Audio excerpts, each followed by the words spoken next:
Hello and welcome to Rulebook RX. I'm Didi, and today we're going to be taking a look at the rulebook and solo rulebook and Japanese expansion for Empires of the North. Empires of the North, the layout and graphic design was done by Rafal Sisma with help from Aja Jakameka. I'm not sure if I'm saying those right, but just in case I'm not, I apologize, and hopefully I'll get it right in the future. So yeah, we're going to be taking a look and see how things will look from a graphic design perspective, from the layout. How are things helpful for teaching the game? How are things when you're trying to teach the game, and are things easy to find? All that kind of stuff. I'm going to go to another table and we're going to take a look at Empires of the North. All right, so I've got everything kind of set up here to take a look at a couple of different instructional guides we got here. We got the main instruction booklet, we've got the solo instruction booklet, and because it's a three-fer, we're going to be throwing in the Japanese Islands one as well. But first, we're going to be taking a look at the main rule book. I put up these here just to let you know that yes, they do come with player aids, and there's enough for 4 players here. So all of that is included already in the game, and I always find that having these to teach always makes things a little easier. They can kind of reference it. They are double-sided, so everyone kind of gets something with, how does the round go? Oh, okay, everything looks good, and they use the same iconography all throughout, and I think that is extremely helpful. So once again, this just breaks down the actions, which are found in the action phase right there. So that's what I've got going here. But for now, I'm going to move this to the side, and we're going to be looking at the Empires of the North instruction book. So right up at the front, a nice little picture here, but the goal of the game, pretty big right there. So right away, okay, here's how you do that. So you shouldn't be able to forget, how this works once you start learning the game. But it is nice that they have it laid out pretty clear. You've got the nice everything that's in the game and the components, and then what each of these different goods and other parts. So one thing I want to draw your attention to right away that I absolutely love, this is one of the greatest features of this, is we've got a breakdown of what each of these are here at the top. So if you're ever like, what's all in here? What am I all getting? You've got components, you've got goods and icons, card overview, setup, game flow, right into actions, and actions pretty much goes from here to here, and then ending up in the keywords on the back. Now, as you kind of notice, it is a rather large rulebook. It does take up a little bit of table space, so that's that. But one thing I will say also right at the front here is this rulebook is lovely to hold. I don't know what what kind of paper it's printed on, but it is velvety and makes my fingertips oh so happy. So there's another thing how you make someone want to use a rulebook is make sure it feels good, which this certainly does. So going back to what we're looking at, once again, like I said, everything is laid out super well, along with, if you ever need to know what each of these tokens are, they're right there.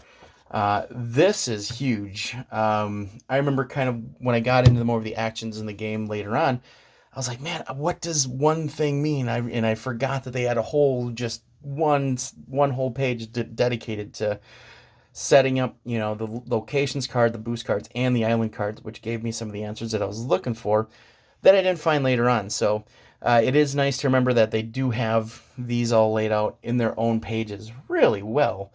Once again, the setup here, a visual setup, kind of explaining how to lay out everything, and then showing everything that should be on the table is always super helpful. I love that.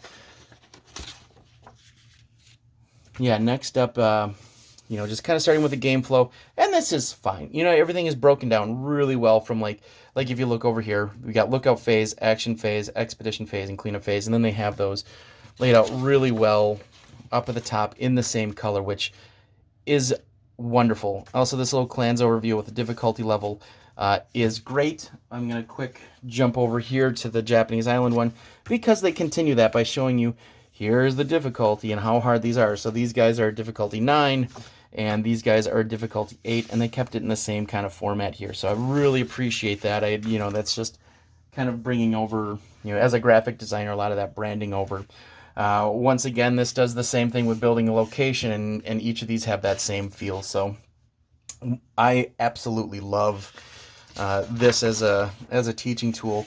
I was able to teach this to my wife pretty easily. I haven't really taught it to anybody else yet. Other than myself, I learned the solo game, which I'll be going into that next. But when I was teaching it, I never really had that like moment of panic where I didn't know where to look for something. You just kind of flounder as you're like, I think this is a fine rule. Everything was extremely laid out well here. And if you want to get into things like with the story here, you can look into that. But I mean, really, we're just looking to make our little exploration towns. On the back, normally I'd love to see more of a, action breakdown or a round breakdown. But the rulebook did such a good job with that. And the fact that it comes with these, that is totally fine. This is nice just to have, on the back page, just kind of a really easy glossary, able to find what some of these card actions might do really quickly and easily on the back is nice. The fonts are great in this. I think the color contrasting might get a little rough in some of these areas, but I think if you've got any kind of eye issues with contrasts, something like this might be tricky. Someone with ADHD, I was able to follow everything quite well because of how everything was broken down into nice little bite-sized pieces. So this, I'll save the gushing for more of this later. But this is, to me, one of the best rule books I've seen in quite some time. I'm going to go over here to the solo rulebook. Not as great as the other one, but it does its job. Cute little illustration on front, nothing else. Then they kind of get into almost more of an old school format of board game rulebook designs, which is, kind of walls of text. That's, I was able to learn everything quite well. One thing with when you consider laying out text is having that, like, in these smaller, columns, it does make it a little less of an eye strain to go from like one page all the way to the over. I prefer this where it's set up into little columns if they are going to do walls of text. And then once again, these just get into some of those scenarios that you would be using to play the game. I don't really do reviews of the games, but I'll say as a solo game, not bad. It was pretty fun. It was really quick and easy, and I was able to learn some of the other clans here. Speaking of the other clans, here's that other clan book that we were just talking about. I'll throw this over here. This is, kind of in the same vein as that solo rule book. It doesn't have that beautiful velvety feel that both of these have. This one's, kind of just straight up, like what you'd normally expect from a rule book, just fine. Everything is laid out in the same way that things are broken down easily for each clan. So we got the Saikoro clan, Umaneko clan, and these everything was fine. I did have to use a learning, like a playthrough. I watched a playthrough because I wasn't quite sure how the storage phase and docking phase and all that jazz worked for the Japanese clan. So this instruction booklet, I did have to use one of those learning tools, but just as that caveat. But I mean, they everything is laid out well. I just really had a hard time kind of grokking what I was supposed to do. But I don't know if that is the rulebook's fault per se. I had a little bit of a difficulty time. This down here is going to get a little tricky to read if you have any kind of contrast issues for readability. On the back is just get some more products. Hooray. But yeah, I mean, this kind of did the job okay. I got most of the way without ruining too much, but those are those 3 instruction books.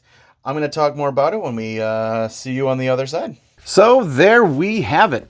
Like I said in the in that previous video, I think this is probably one of my favorite rule books that I've seen in quite some time. Everything having their own breakdown at the top, so I can easily reference it while I'm teaching the game. There were little to no hiccups. I never had to use Rodney Smith for any of the help for me learning the game and teaching the game. So wow, based on everything with this rule book, from the way it feels, the way it's laid out, the color choices for having those broken down at the top, really easy to quick reference while you're, looking for those certain areas during the game, is so incredibly helpful. The little graphic design elements they did choose with, here's how you set it up with the breakdowns of this is, what should be in your hand. This is what starts out on the table. These are where the resources go. All of that stuff, once you get it set up and you're looking at what you could think to be a really complicated game, breaks down quite easy. And that's because of, I think, a really wonderful rulebook. I have never played Imperial Settlers, and I just kickstarted the 51st State, Kickstarter for that, just to see how that relates to this. I know that they kind of relate tangentially somehow, but as it stands, I will keep buying more sets of Empires of the North. I loved that rulebook, and the game is wonderful as well. I really enjoyed that, but everything just works so well with that. With that rulebook, as a prognosis, the only thing I could give it is alive and well and specimen of health. If you are at all curious, take a look. I showed you already how it's laid out, so there's no surprises there. It is extremely easy to teach. So once again, I'm Didi here at the Rulebook RX. I'm going to be reviewing more board game instruction manuals through this kind of lens of graphic design and layout design and user experience. So if you like this kind of stuff, go ahead and like and subscribe. If you think I did a great job and didn't fumble over my words too much, hey, hit that like button and I'll like you right back just for being you. If you have any other questions, type them down below and I'll let you know what I think in the future. So yeah, if you have any other ideas of rule books that you want to take a look at, and if you want me to kind of give what I think about the user experience and the layout, I'm going to be doing that moving down the line. Once again, Imperial Settlers Empires of the North, double thumbs up from here at the Rulebook RX. We'll see you next time.